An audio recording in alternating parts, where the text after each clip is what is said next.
राधे राधे महाराज जी। महाराज जी, जब हम कभी भंडारा या भोजन कराने का संकल्प लें और किसी कारणवश उसे पूरा नहीं कर पाते तो क्या प्रभु नाराज हो जाते हैं? सामाजिक जीवन में अड़चन आने लग जाती है? नहीं नहीं, बिल्कुल नहीं। इससे कोई फर्क नहीं पड़ता। हमारा विधान नहीं बन पाया, उससे भगवान थोड़ी नाराज। भगवान इतने स्वार्थी समझ लिए क्या? इतने स्वार्थी भगवान नहीं। भगवान तो परम अहेत की कृपाल, उनको तो जानना बड़ा मुश्किल है। वो कृपाल ही कृपाल हैं। हाँ, ये जरूर है कि जैसे हमने ये संकल्प किया कि हम 100 संतों को भोजन पवाएंगे और आज हमारी व्यवस्था बिगड़ गई किसी कारण से, तो ये हम बात याद रखेंगे कि जब हमारी समस्या सुधर जाएगी तो हम 100 संतों को जरूर पवाएंगे। जो संकल्प करे उसे आज नहीं, मान लो आज अव्यवस्था हो गई, तो जब कल व्यवस्था होगी तो हम पहला काम करेंगे 100 संतों को भोजन पवाएंगे। ये भगवान नाराज नहीं होते, लेकिन हमने जो संकल्प किया उसे हमें पूरा करना चाहिए।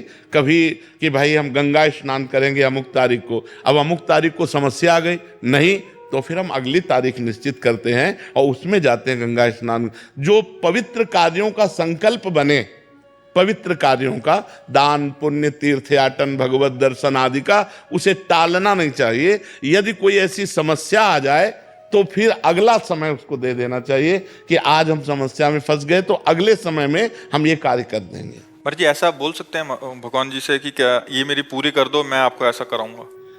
वैसे हमें लगता है भगवान से ऐसा नहीं बोलना चाहिए। भगवान बहुत बड़े दाता हैं, बहुत बड़े मालिक हैं और हम उनके बच्चे हैं। तो अपने पिता से कैसे मांगा जाता है? क्या ये कि पिता से ऐसे मांगा जाता है कि तुमको 10 लड्डू पवा देंगे, हमें 10 रुपया दे दो? पिता से तो ऐसे मांगा जाता है कि 100 रुपये की जरूरत है, दो। वो नहीं देंगे, नहीं देना पड़ेगा। हम किससे जाएं, कहाँ जाएं? आप हमारे पिता हो। ऐसे ही भगवान से मांगना चाहिए कि प्रभु ये समस्या है, इसका समाधान कीजिए। अब उचित हो, जैसा मंगल भवन है आप कीजिए।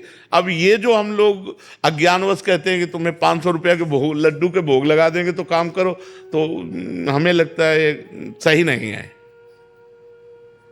आप 500 रुपया को भोग लगा दो, बड़ी बात है, लेकिन ये बात कहना कि देखो, अब आपसे कहें जैसे कि आप अमुक काम कर दो, आपको 100 रुपया देंगे, ऐसे ही काम तो हुआ ना भगवान के लिए कि आप अमुक काम कर दो, हम 500 को लड्डू पवा देंगे। मतलब भगवान को नौकर समझा क्या आप? ये किसके लिए कहा जाता है? तो एक नौकरी हुई ना, तो भगवान के लिए क्या ये उचित है ऐसा कहना? अनंत ब्रह्मांडों का भरण पोषण कर रहे हैं। अरे उनसे सीधे मांगो कि हमारी ये समस्या, इसका समाधान करो। आपके सिवा कोई स्वामी नहीं है हमारा, आप जगत के मालिक हो। और इसके बाद भोग लगाना, ये बिना कहे भोग लगाओ। ठाकुर जी हैं, अपने प्रभु हैं, लेकिन मांगो तो पिता की तरह मांगो उनसे, जैसे पुत्र पिता से मांगता है ना, अधिकार पूर्वक कि आपको ये काम पूरा करना है प्रभु, क्योंकि आप स्वामी हो, जगत के स्वामी हो, हम आपके बच्चे समस्या में फंसे हैं। 4 प्रकार के भक्त होते हैं, एक आर्त भक्त, एक अर्थार्थी भक्त, एक जिज्ञासु भक्त, एक ज्ञानी भक्त। आर्त माने अपनी संकट निवृत्ति के लिए भगवान से निवेदन करना, अर्थार्थी माने धन प्राप्ति के लिए भगवान से प्रार्थना करना, जिज्ञासु माने भगवान को जानने के लिए भगवान की आराधना करना, और ज्ञानी जो भगवान को जान चुका है। ये 4 प्रकार के होते हैं। तो ये भी भक्ति है कि हम केवल अपने प्रभु से मांगे, दूसरे से किसी से नहीं। तो वो बहुत बड़े दाता हैं, वो दे देंगे। लेकिन ऐसे नहीं मांगना चाहिए कि हम आपको 56 भोग लगा देंगे, आप हमारा काम कर दो। ये ठीक नहीं है, ये ठीक नहीं है। महाराज जी, जैसे अभी आपने बोला, जैसे अपने फादर से, अपने पिताजी से हम कह सकते हैं कि क्लास में फर्स्ट आएंगे, ये दिलवा दो। तो क्या अपने परमात्मा से ये कह सकते हैं कि ये पूरा कर दीजिए, अच्छा इंसान बन के दिखाएंगे? कोई बहुत सुंदर, बहुत सुंदर। उसमें वो खुश होंगे? बिल्कुल खुश हो जाएंगे, खुश हो जाएंगे, बिल्कुल खुश हो जाए। वो आपको ऐसी बुद्धि देंगे कि आप अच्छे इंसान बन जाओगे। बहुत सुंदर बात है। ऐसा